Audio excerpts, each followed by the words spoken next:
Je dis, l'inconscient n'est pas une notion. Qu'il soit une clé, ça se juge à l'expérience. Une clé suppose une serrure. Il existe assurément des serrures, et même que l'inconscient fait jouer correctement.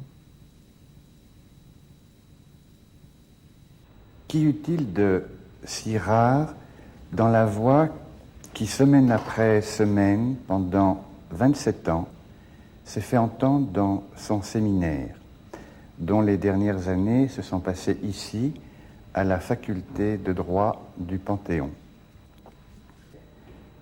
L'hétérogénéité du public qui se pressait pour aller écouter Lacan nous avertit de la force de la question qui a fait exception dans la pensée contemporaine.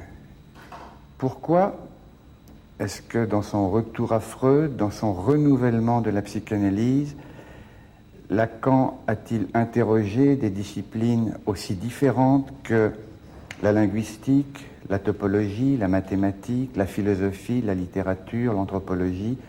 Cela fait partie des questions que nous nous posons.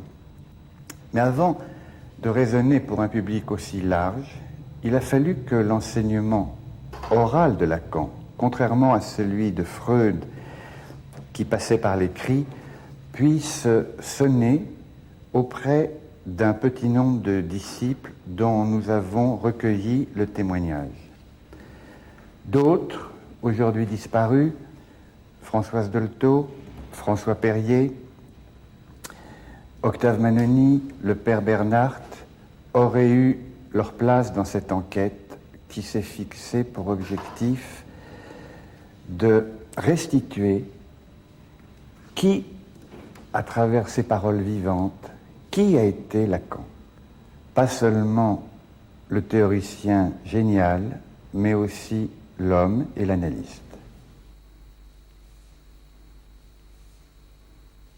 Ma rencontre avec Lacan, qui date donc de 1949, est tout à fait exemplaire de ce qu'a été pour moi cette rencontre. C'est-à-dire à la fois en direct et en biais. J'ai rencontré Lacan sur les indications de Françoise Dolto. Pour moi, la psychanalyse était une chose vraiment très peu familière. Je m'étais intéressé autrefois à la philosophie orientale. Et c'est comme ça que, par le biais de Françoise Dolto, j'ai rencontré Lacan. Que s'est-il passé dans cette rencontre? Je dirais que là encore, tout s'est passé à la fois au cœur des choses et sur les côtés, en biais. Il a été décidé quasiment sur le champ que je viendrais lui parler comme analyste. Et ce qui s'est fait pendant plus de 4 ans, pendant lesquels beaucoup de choses se sont passées dans l'analyse, dans le mouvement analytique pour Lacan. Et pour moi aussi, bien sûr. Quand on a eu des relations, disons, moins strictement analytiques, c'est-à-dire vers les années 54-55 à peu près, il a passé en Alsace, où nous avions une maison de campagne, et le prétexte en était une visite à Heidegger d'une part, un pèlerinage goethéen, sur les lieux de Goethe en Alsace, ce que nous avons fait, ce qu'il a fait, scrupuleusement. Il se trouvait qu'en plus, c'était juste au moment de son anniversaire. Mais il y a un côté homme de nature, je veux dire chez Lacan. C'était au printemps, c'est beaucoup dire, enfin dans les environs de Pâques, il ne fait pas très beau en Alsace. Je lui propose d'aller faire une promenade dans la forêt, de monter sur un des petits sommets vosgiens. Son enthousiasme était modéré, mais quand je lui ai dit le nom de l'endroit où je lui proposais de l'emmener, à savoir un lieu dit Urstein, c'est-à-dire pierre originelle. On est parti immédiatement. Non équipé, bien sûr, il restait encore un petit peu de neige, et c'est typiquement, quand je parle de rencontres sur des signifiants, comme il aurait dit, et comme nous disons maintenant.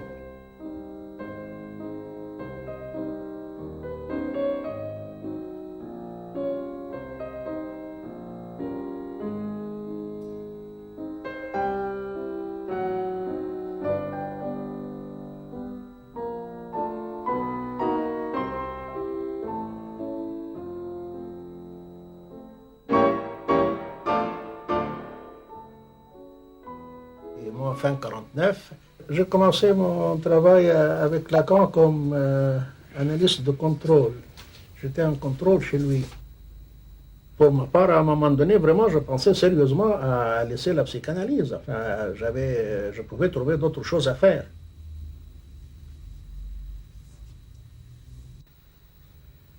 Et puis quand Lacan a dit que la psychanalyse est une expérience de discours, alors là, j'ai commencé au moins à faire quelque chose qui s'appelle écouter. Et puis, bon, par la suite, la traduction de l'interprétation du rêve, sur laquelle j'ai passé 5 bonnes années, m'a convaincu que c'était vraiment ça, c'est-à-dire que la psychanalyse ne pouvait pas être autre chose. Voilà le point d'impact qui a fait que ce que vous appelez un transfert de travail est né à partir de ce moment-là, qui coïncide d'ailleurs avec le moment où il a commencé son séminaire chez lui aux 3 rues de Lille.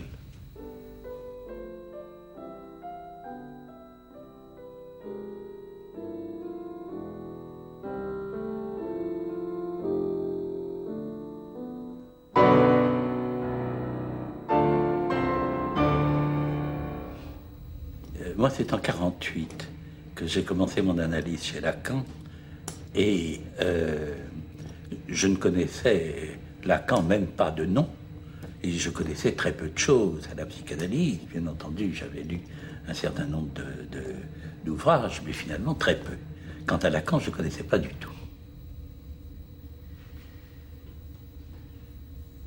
Mais par contre, je peux tout à fait dire que dans les rencontres que j'ai faites à ce moment-là, avec un certain nombre d'analystes, il y avait des rencontres qui étaient organisées par l'institution Société française de psychanalyse, par Société parisienne de psychanalyse, et c'était organisé, et on devait être vu par 7 anciens. Les grands-ducs, comme on disait à l'époque, on allait les voir, ceux-là ayant notamment pour mission de décider, je ne sais pas, si on était assez intelligent, pas trop névrosé, avec des titres, enfin, des éléments comme ça qui pouvaient assurer que le candidat avait des chances de devenir analyste. Alors moi j'ai donc vu les 7 personnes en question, et parmi lesquelles il y avait Lacan. J'étais dans une situation personnelle très difficile, il faut dire, pas tellement d'ailleurs préoccupé par la dimension didactique de mon analyse à faire, mais alors j'ai vu des gens qui étaient tous bien gentils d'ailleurs, bien braves, qui pouvaient tout à fait avoir de l'intérêt pour moi, voire de la compassion pour moi et mes difficultés. Mais c'est à moi qui s'intéressait, notamment pour m'admettre ou pas m'admettre comme candidat. Avec Lacan, c'est pas la même chose. Lacan écoutait ce que je disais. Il pensait à ce que je disais, il écoutait. Je racontais des choses, manifestement ça l'intéressait. Il m'interrogeait, puis j'ai vu là quelque chose qui est une issue beaucoup plus intéressante que ce que je pouvais avoir chez les autres. Et c'est pour ça que j'ai choisi Lacan. Lacan n'a jamais répugné à montrer son intérêt Alors, il y a des tas de critiques qui sont faites contre Lacan, le fait qu'il prenait des gens pas assez longtemps, etc. Mais quand même, Lacan, à cette époque-là, est venu me voir, je ne sais pas, peut-être 10 ou 20 fois, soit chez moi, soit à l'hôpital. Ça se fait pas beaucoup chez les analystes maintenant. Je veux dire que moi, ça m'a pas tellement épaté qu'il fasse ça. J'avais pas de modèle pour dire que c'est pas comme ça qu'un psychanalyste va se comporter.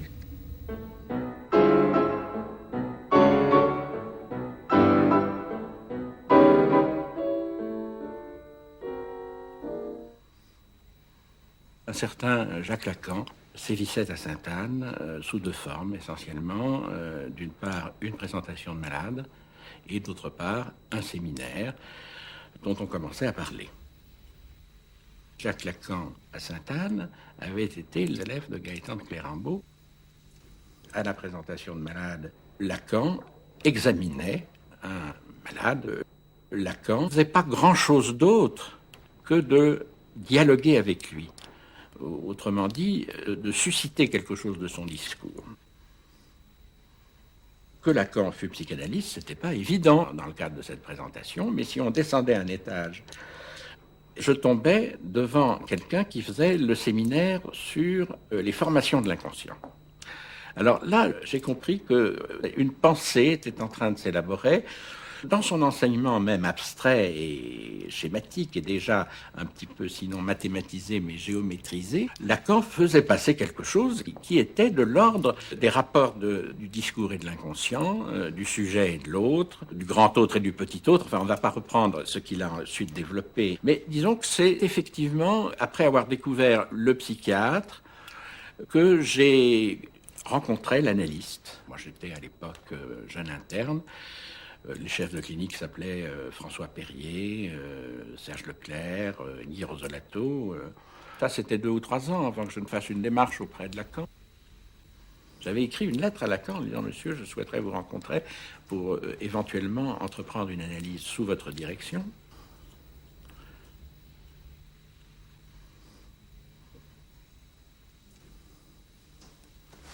Je ne me souviens plus si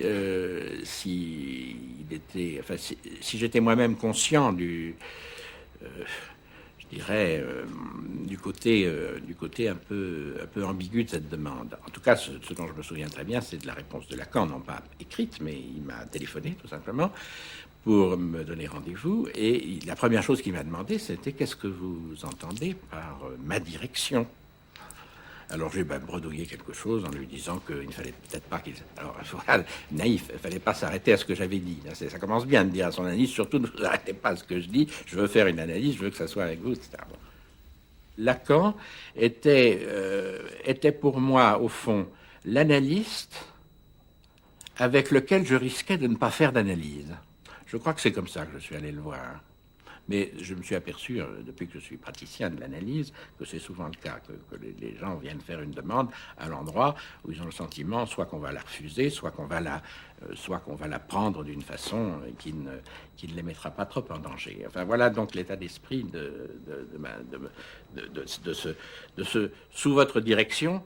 Ça veut dire, monsieur, surtout, dirigez bien les choses de telle façon que rien ne bouge. Voilà.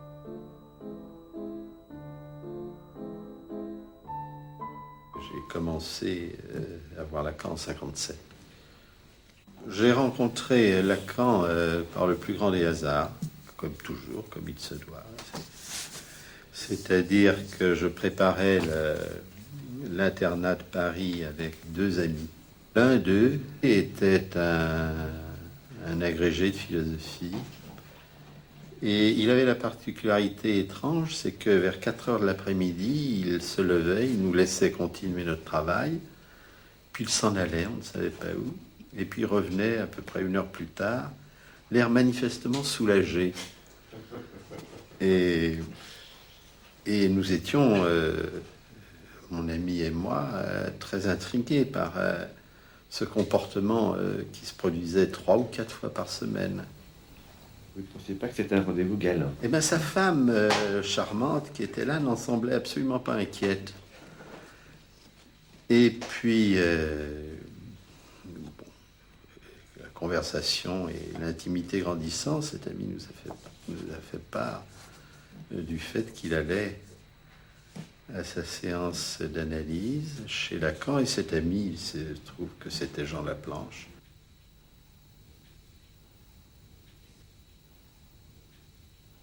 Et que,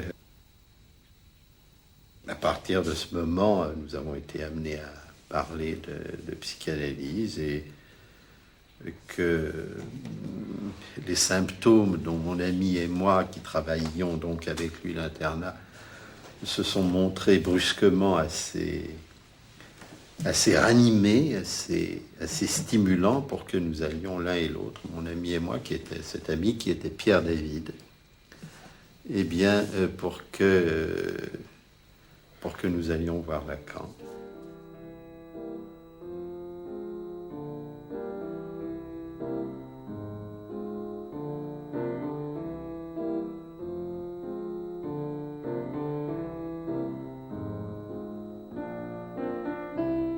Nous étions donc tout un groupe d'amis et collègues de Sainte-Anne à entrer à peu près en même temps en analyse chez Lacan et à être en analyse chez lui pendant une douzaine d'années, c'est-à-dire pendant la grande période de l'enseignement de Lacan. Et nous étions collègues de salle de garde, nous étions avec certains très copains, très amis, on partageait le travail mais aussi les loisirs, et on se parlait tout naturellement de nos analyses. On se rencontrait même quelquefois dans l'escalier du 5 rue de Lille. Eh bien, Lacan n'avait aucun stéréotype, c'est-à-dire que autant étions-nous effectivement des personnes différentes par leur caractère, leur personnalité, leur structure, leur névrose, enfin tout ce qui est habituel. Et Lacan avait une façon de conduire les cures dans laquelle nous ne reconnaissions absolument pas l'expérience que nous vivions.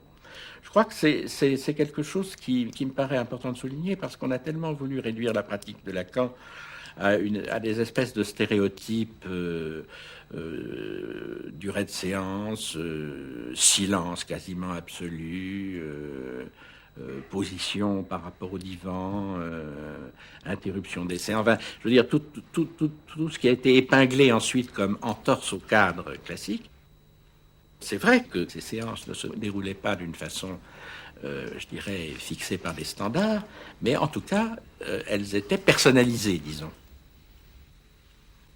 C'était en 1953, ça je me souviens, parce que c'était l'année du grand clash dans les milieux psychanalytiques, c'est l'année de la rupture de Lacan avec l'IPA. Moi, j'étais quand même petit externe dans mon coin et j'ai pas compris grand-chose aux enjeux. Jusqu'en 67. Là, j'ai rencontré Lacan vraiment, en chair et en os. Il faisait son séminaire, comme ça que j'ai commencé mon analyse avec lui. Pourquoi la psychanalyse? Mais parce qu'il y avait Lacan, et s'il n'y avait pas eu Lacan, ça n'aurait pas été dans l'urne, la psychanalyse. Pourquoi? Parce que moi, je sortais comme ça d'une psychologie, disons, pseudo-mathématique et pseudo-scientifique, ce qu'on appelle la psychologie expérimentale, qui, moi, me paraissait toujours un peu artificielle, enfin, et pas satisfaisante du tout.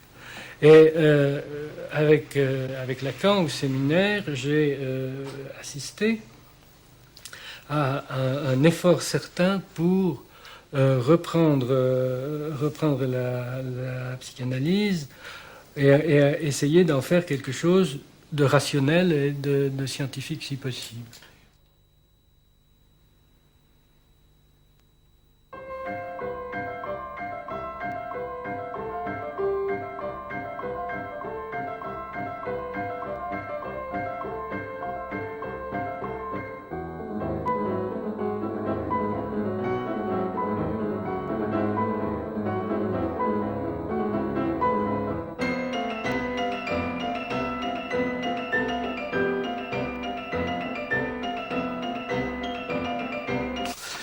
On m'a dit, pourquoi avez-vous suivi Lacan? Ma réponse a été, pour ne pas le suivre, il aurait fallu avoir un transfert animal sur son analyste, ce qui n'était pas mon cas, une panique homosexuelle, ce qui n'était pas mon cas non plus, une obnubilation quelconque ou un grand manque de discernement.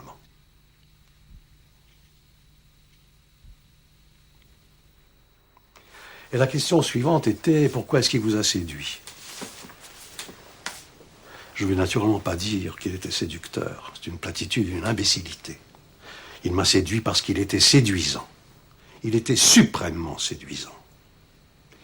Et je dirais que, quand il le voulait, il pouvait être irrésistiblement séduisant. C'est bien sûr quelque chose qui est de nature à provoquer une trouille monstre chez les jeunes gens et chez les hommes moins jeunes. Alors, je ne vous laisse pas me poser les questions, mais enfin, ne m'en veuillez pas. Pourquoi me suis-je trouvé, donc, dans ces conditions, suivre Lacan au-delà des raisons que je vous donne, alors que je n'étais ni son analysant, ni son élève de contrôle, ni quoi que ce soit? Je dois nécessairement passer par une embardée, par un excursus sur ma propre personne. Dans ce milieu analytique, parisien, j'étais aussi étranger que, je dirais, je le suis resté dans mon pays d'adoption, bien que j'y sois né. J'étais sous tout rapport absolument étranger au milieu qui m'entourait. Si vous voyez comme ça, si vous me voyez entouré de photographies, il y a bien sûr celle de Lacan. Il n'y a pas que celle de Lacan, il y a celle de ses élèves historiques. Et lorsque Lacan est arrivé comme ça un jour sur le coin d'un trottoir, dans mon horizon, avec cette sorte, je dirais, de distinction, d'élégance et de bon goût qu'il avait, il m'a paru tout à fait évident, naturel, de le suivre lui et de me détacher de ceux auxquels rien ne me liait. Alors on me dirait, mais de quel Lacan êtes-vous en train de nous parler ? Eh bien là, voyez-vous, il y a un écrit, est-il de lui, n'est-il pas de lui, ça m'est égal, est-il apocryphe ou pas, vers la fin de sa trajectoire, où Lacan s'adresse à ceux qui sont là en disant à ceux qui m'aiment encore. Ça fait scandale. Ce m'aime encore. Moi, apocryphe ou pas, je ne trouve là, je n'y vois que ce qu'il y a de plus légitime. D'abord, pour suivre Freud. Toute l'affaire de l'analyse, c'est une histoire d'amour. Et ça ne traite que de ça. Alors, le Lacan dont les uns ou les autres parlent, moi je vous dirais, je vous parlerai du mien, ça veut dire quoi ? C'est le Lacan que j'aime ou que j'ai aimé.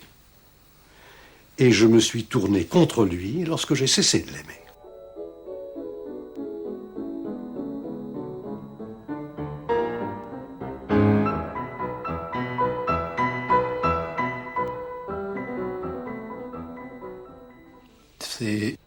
C'est vrai que Lacan était un grand séducteur, mais ce qui est quand même surprenant, c'est que nous puissions le lui reprocher, parce qu'après tout, il n'y a plus tellement de maîtres qui puissent nous séduire. Alors nous en avions un, et ça n'était sans doute pas sans quelques bonnes raisons. En tout cas, lui en avait une. Il en avait une qui était éminemment psychanalytique, c'est-à-dire que la faculté d'aimer, eh bien, il convient, comme nous le savons, de la pousser à son terme. C'est l'un des plus grands enseignements de la psychanalyse. Et bien que cela ait pu lui répugner, lui-même se prêtait parfaitement à être le support de ce mouvement. Ceci étant, si Lacan a pu être aimé par ses élèves, on peut dire que lui aimait encore davantage. Quoi ? Qui ? Peut-être aussi d'ailleurs une bonne part de ses élèves, même s'ils l'ont déçu, mais ce qu'il aimait surtout, c'était les questions que lui posait la psychanalyse, et dans lesquelles il était complètement investi, engouffré, absorbé, passionné, malade, au point, comme nous le savons, de passer ses journées, une partie de ses nuits, ses week-ends immanquablement, à travailler toujours ces mêmes questions. C'est ce que lui-même d'ailleurs a théorisé dans cette formule qui est restée énigmatique et qu'il a appelé le transfert de travail. J'ai été amenée à donner plusieurs conférences auxquelles Lacan assistait sur le problème de l'enfant débile et sur le problème de la psychose chez l'enfant. Mais c'était surtout entre 50 et 64 la rencontre avec l'enfant débile et le problème de l'arriération qui était quelque chose qui m'avait interpellée.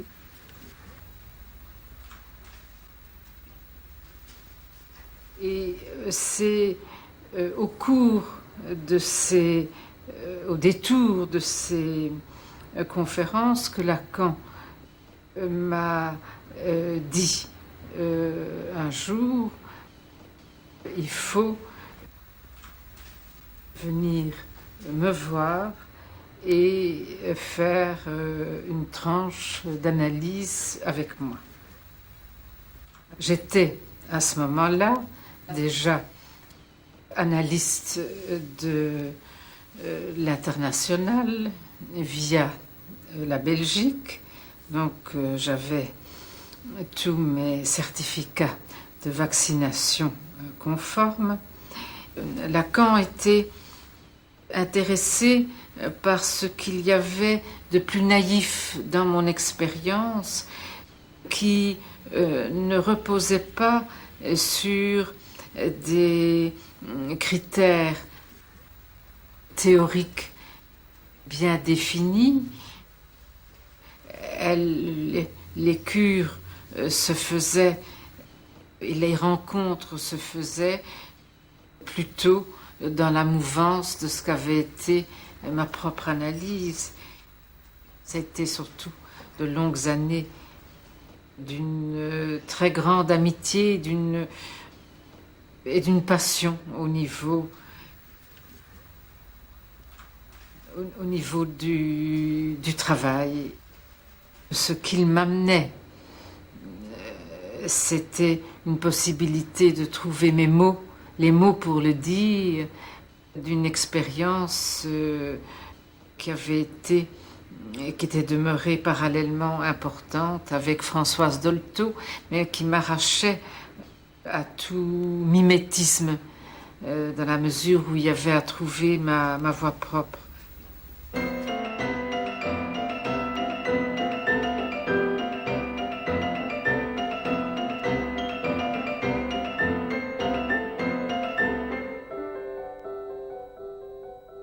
Lacan m'a apporté, au fond, ce qu'il me demandait, c'est-à-dire cette formidable présence et cette écoute qui ne s'est pas limitée à la situation analytique. J'étais sûr, avec lui, qu'il y avait quelqu'un qui entendait. Alors, qu'est-ce qu'on peut apporter de plus ? Qu'est-ce qu'il a pu m'apporter de plus? Je ne sais pas. Le reste, j'allais dire, est presque secondaire. Et c'est l'autre versant. Donc, si j'en parle, c'est pour parler de Lacan, bien entendu. Mais ce qu'il m'a apporté, c'est ça. C'est-à-dire cette fantastique présence, cette écoute bien au-delà. Et en situation analytique ou ailleurs, de ce que je pouvais entendre, de mon appel, de mon cri, de mon angoisse, de ma solitude, il y en avait au moins un. Enfin, il y en avait un. Et là, j'en étais sûr. Oui, je crois que ce qui m'a le plus touché, j'ai du mal à en parler au passé. Ce qui me touche le plus chez lui, c'est ce que je sentais toujours dans les paroles, justement, les plus neutres, les plus Les plus occasionnels, quelque chose d'un appel. C'est comme s'il était là toujours, à appeler, à crier, à dire, à insister, à supplier. Enfin, est-ce que vous m'entendez? Est-ce qu'il y a quelqu'un pour m'entendre? Tous ceux qui ont été proches de lui ont entendu à un moment ou à un autre ce que je dis là.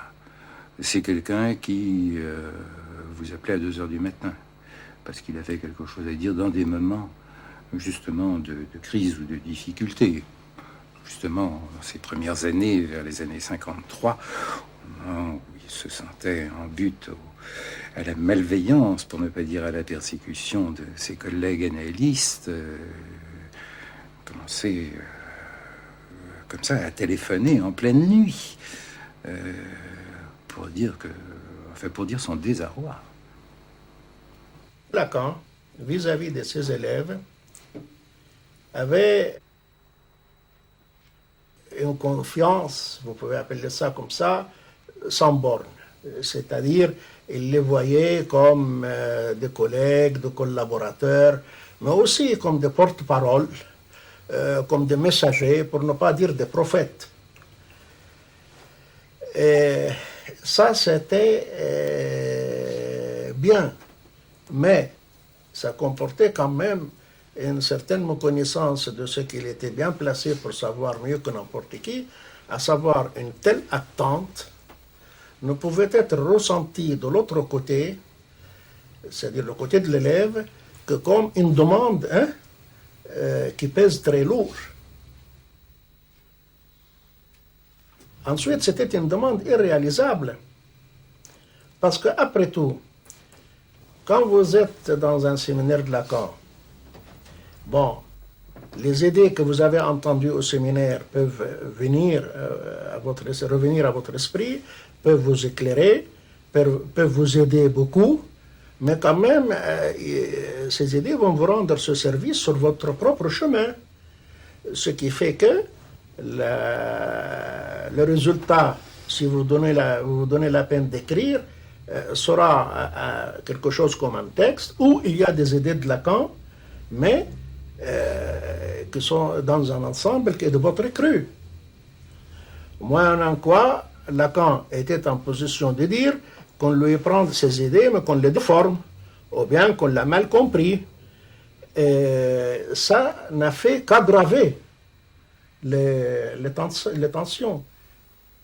Quand il parle de l'atmosphère d'ignorance dans laquelle il a commencé son enseignement, c'est faux. Des gens comme Octave Manoni, comme le père Bernard, comme Lefebvre-Pontalis, Laplanche, et j'en passe, n'étaient pas du tout des ignorants, c'était des gens très cultivés. Donc il y avait des tensions, ce qui fait que beaucoup de ces gens-là, ceux que je viens de nommer, comme bien d'autres, Smirnov, Lang, etc., et ils ont voté contre lui.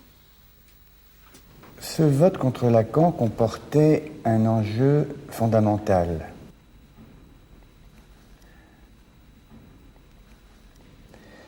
Ceux des élèves de Lacan qui acceptaient de désavouer sa pratique seraient affiliés à l'IPA et les autres non. Pour mieux comprendre l'enjeu de ce choix, il faut savoir que l'IPA avait été créée par Freud en 1910 au congrès de Nuremberg et était de ce fait détentrice d'une légitimité dont la plupart des analystes estimaient ne pas pouvoir se passer, étant donné que le titre d'analyste ne pouvait être décerné par aucune autre instance officielle. Alors on comprend que dans ce contexte, le coup de tonnerre apporté par Lacan lorsqu'il a proféré que nulle institution ne pouvait autoriser un analyste à l'être, pour autant que l'analyste ne saurait s'autoriser que de lui-même dans son acte. Si tel était le cas, la structure de l'institution était profondément mise en cause, puisqu'elle perdait le pouvoir de légitimer le titre d'analyste.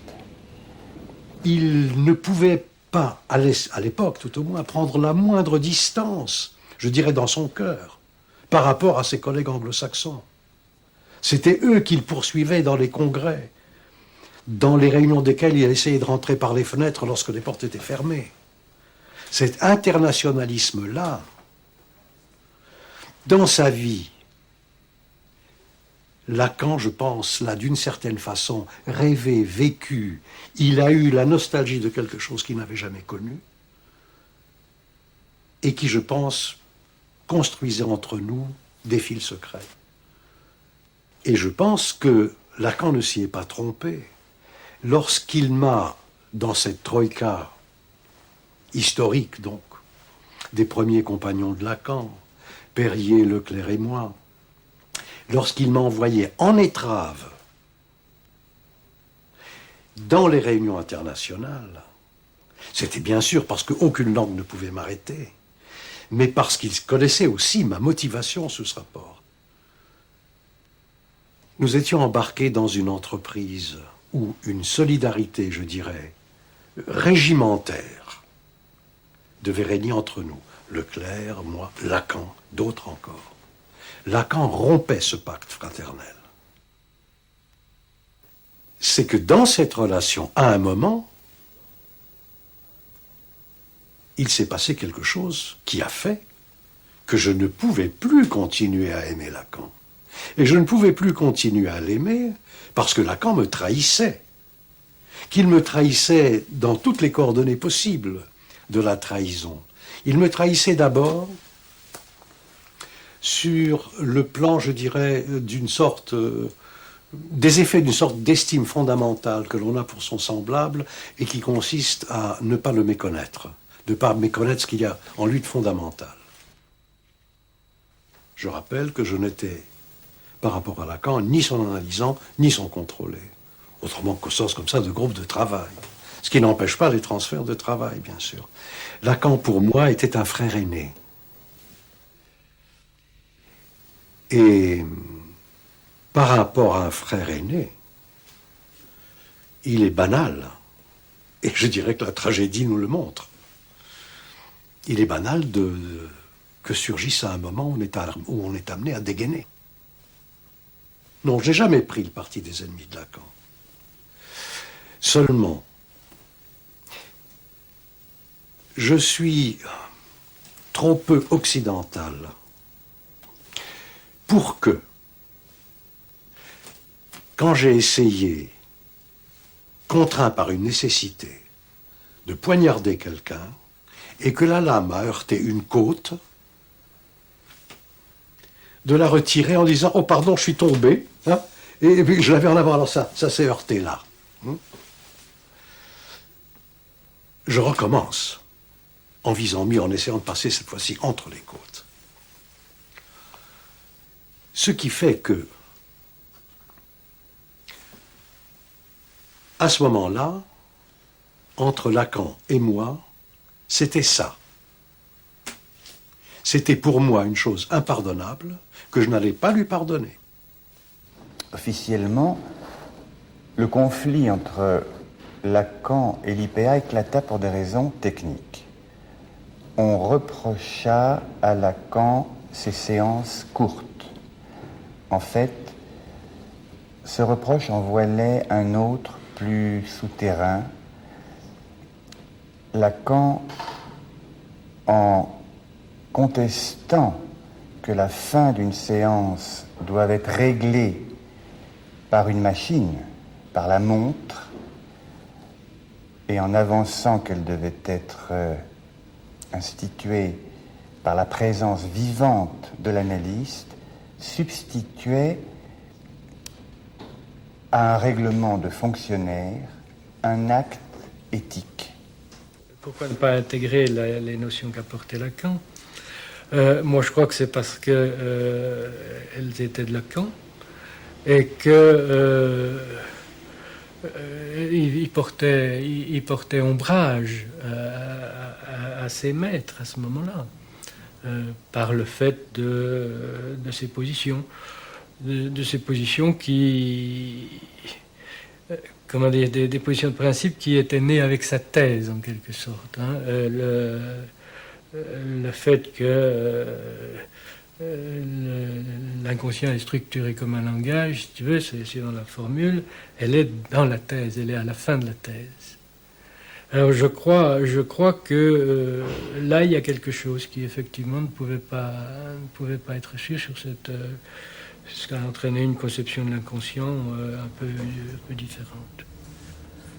La question des séances courtes est née en 1953 et ça a été un des points de rupture. On accusait Lacan de faire des séances courtes pour prendre le plus de patients possible et de n'en pas laisser à ses collègues et en faire un instrument de puissance.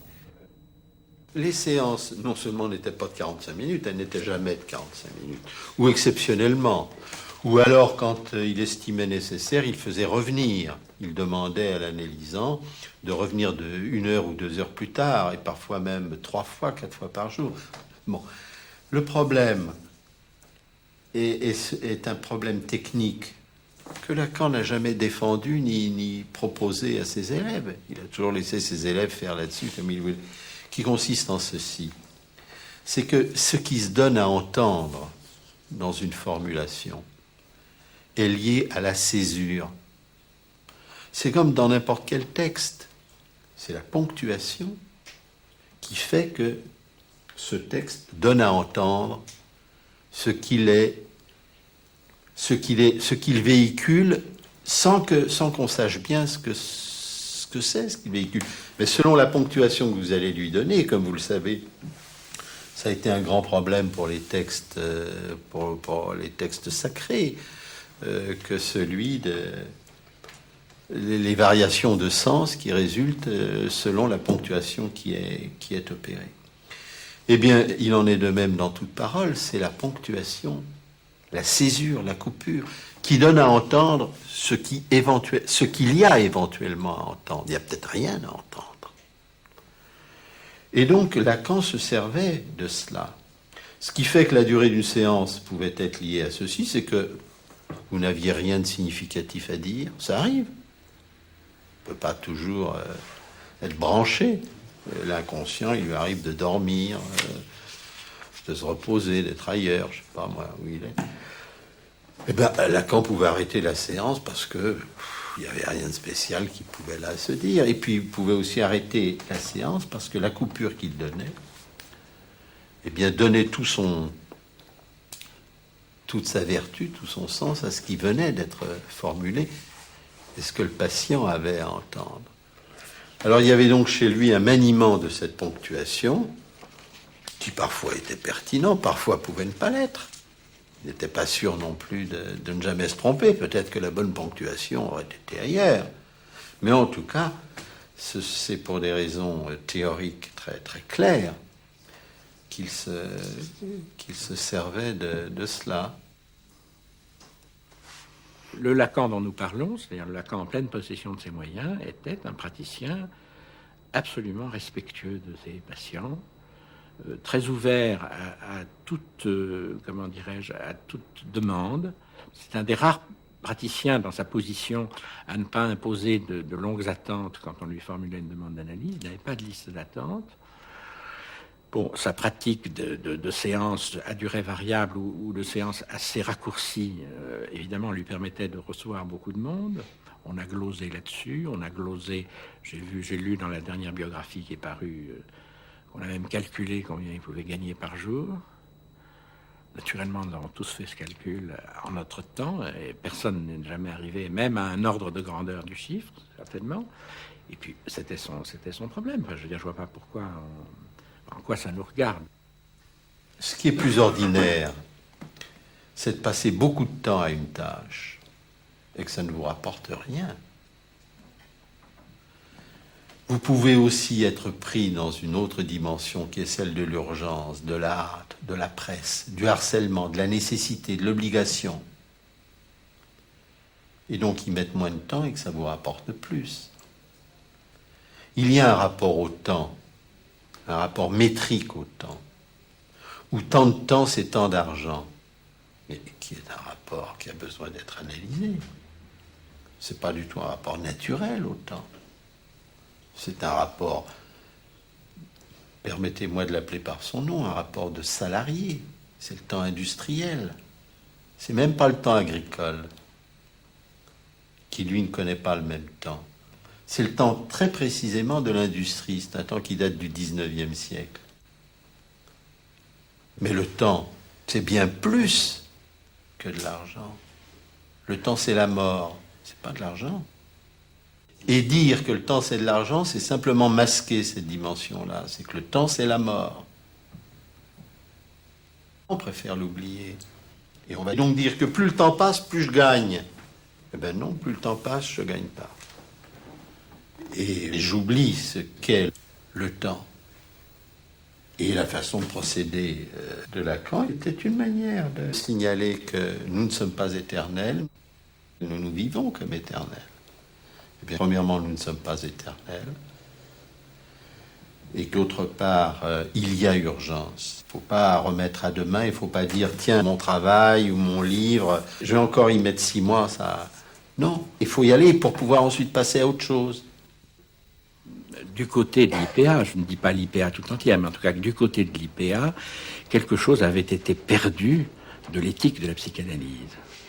Et il me semblait que de se trouver dans cette situation, en effet, tout à fait insolite, d'avoir à témoigner sur son analyse et sur son analyste, dans un contexte dont nous savions les conséquences, puisqu'il s'agissait il s'agissait bien sûr de l'affiliation ou non de la Société française de psychanalyse à l'IPA, mais il s'agissait aussi d'envoyer Lacan au bûcher, puisque d'ailleurs c'est finalement ce qui s'est passé, puisque au fond l'IPA ne demandait pas mieux que d'accueillir au moins comme groupe d'études la SFP, mais qu'elle y mettait une condition, c'était que Lacan et Dolto, puisqu'il ne faut pas oublier que Dolto s'est trouvé aussi dans cette situation, que Lacan et Dolto ne fassent plus d'analyse didactique,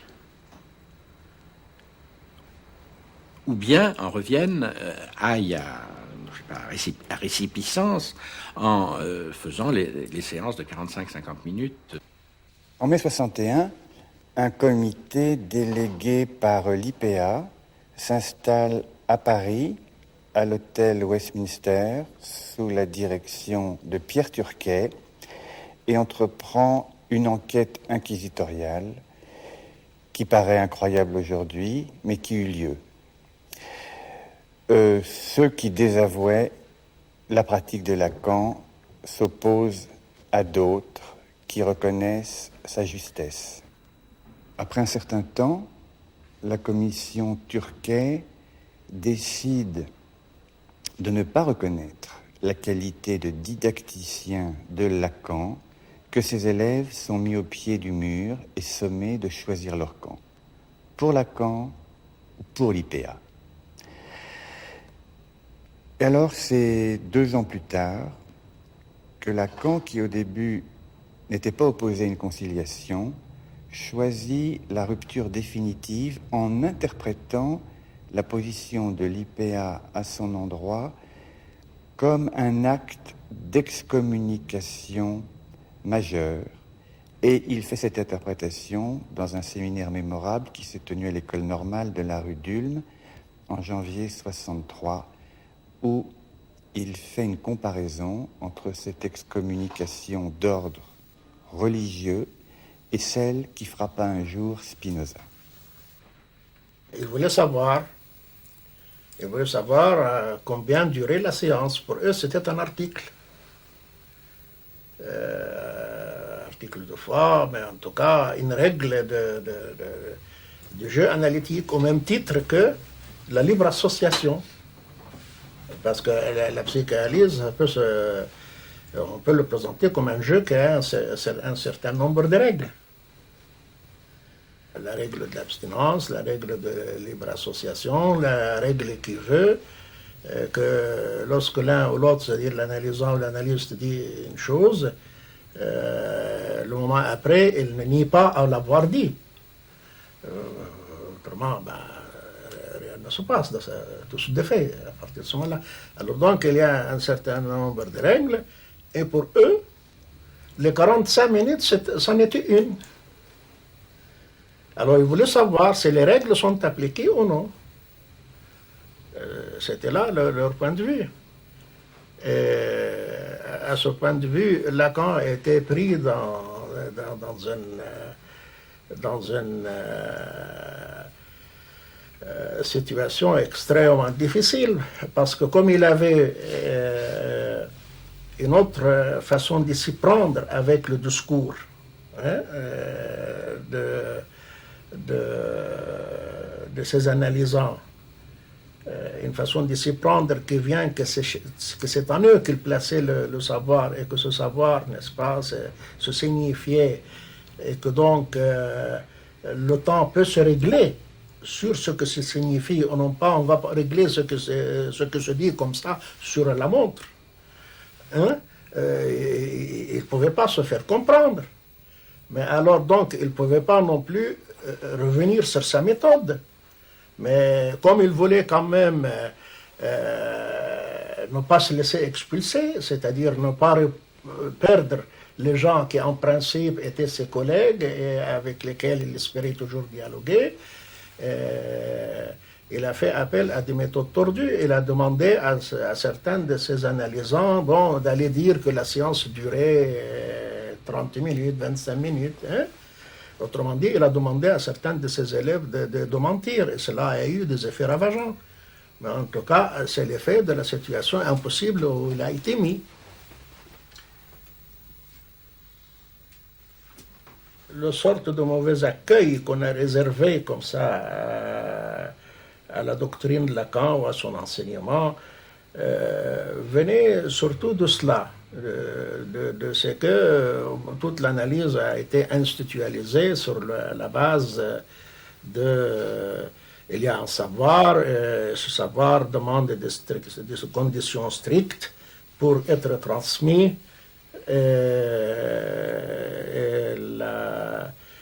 La psychanalyse est devenue en quelque sorte une opération de régler l'entrée et la sortie. Autrement dit, il s'agissait c'était fondé sur le principe de quand on est analyste, on n'est pas n'importe qui. On a sa place à côté des juges, des avocats, des techniciens de toutes sortes, hein. Bon, de professeurs, etc. Alors, tout cela a été mis en danger par cette doctrine.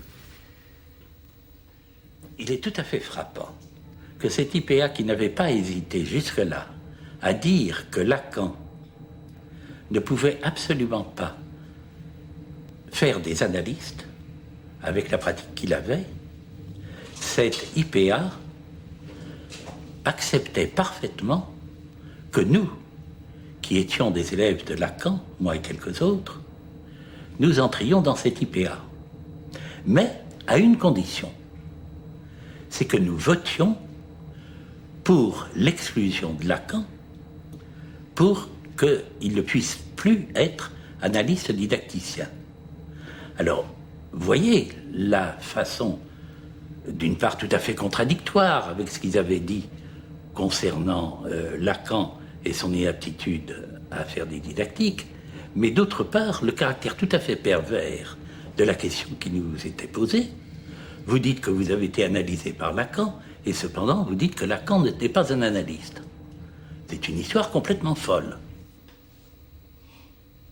Quand on est analyste, on veut se faire entendre où? On veut se faire entendre aux analystes. Donc, oui, il ne voulait pas se faire exclure. Il tenait à se faire comprendre, à se faire entendre.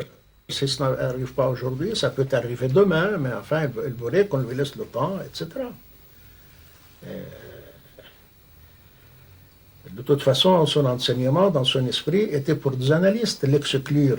C'était donc le faire taire. Et personne n'accepte ça. Il voulait continuer. Il voulait éviter l'exclusion, ça c'est sûr.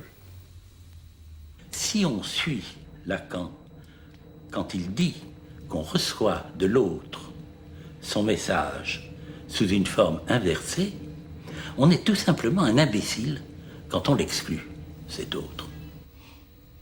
Parce que l'autre a beaucoup à nous apprendre. Un dogme, qu'est-ce que c'est? C'est une surdité garantie. Alors, lui, Lacan, n'avait pas de préjugés, n'avait pas de dogme quand il s'est laissé surprendre, effectivement. Il s'est laissé surprendre. Et pourquoi il s'est laissé surprendre? Parce qu'il n'avait pas un dogme qui fait qu'il vous connaît à l'avance, ou une doctrine qui fait que vous êtes à l'avance transparent pour lui. Donc, il vous écoutait. D'ailleurs, vous savez très bien que c'est une dimension fondamentale de sa théorisation, que la distinction entre l'autre en tant qu'il est transparent, image de semblable, et l'autre en tant que c'est un autre qui peut mentir, qui peut feindre, qui a une parole qui peut être authentique ou pas authentique, etc. C'est-à-dire l'autre en tant que c'est une zone qui se soustrait à ma connaissance. Alors lui, il était tout au service de cette zone-là. Lui, il bousculait la prétention à un savoir préalable avec lequel on va traiter le bonhomme ou la bonne femme qui est en face. Alors, donc, c'était une doctrine qui comportait quelque chose de grave pour eux, qui était les désarmer de leur savoir. Alors, même à ce moment-là, elle était encore loin de ce à quoi il a théorisé à la fin, à savoir que le psychanalyste ne se définit pas par un savoir, mais par un désir. La psychanalyse a le dur travail d'avoir à se constituer autrement que comme une église et autrement que comme un État. Parce que à partir du moment où un groupe se forme pour le maintien de son identité et de son unité, chacun vient faire assaut de plus d'orthodoxie et finalement de plus de conformisme. C'est quelque chose qui ne permet absolument pas que se fassent des avancées. Il faut bien au contraire que chacun soit libre de ce point de vue-là. Lacan n'avait certainement pas la passion de maîtrise, mais sa passion, c'était déjà la cause freudienne, parce que le retour à Freud, c'était le premier chapitre de la cause freudienne. Alors, c'était ça, sa passion, le dévouement à la cause freudienne, mais pas la maîtrise. D'ailleurs, écoutez, tous les gens qui ont réussi à faire quelque chose de durable, que ce soit dans le domaine de l'art, de la science, et même dans l'art militaire ou politique, c'était toujours des gens pour qui l'existence s'identifiait avec un projet. Et pour lui, c'était ça son projet. C'était ça sa passion.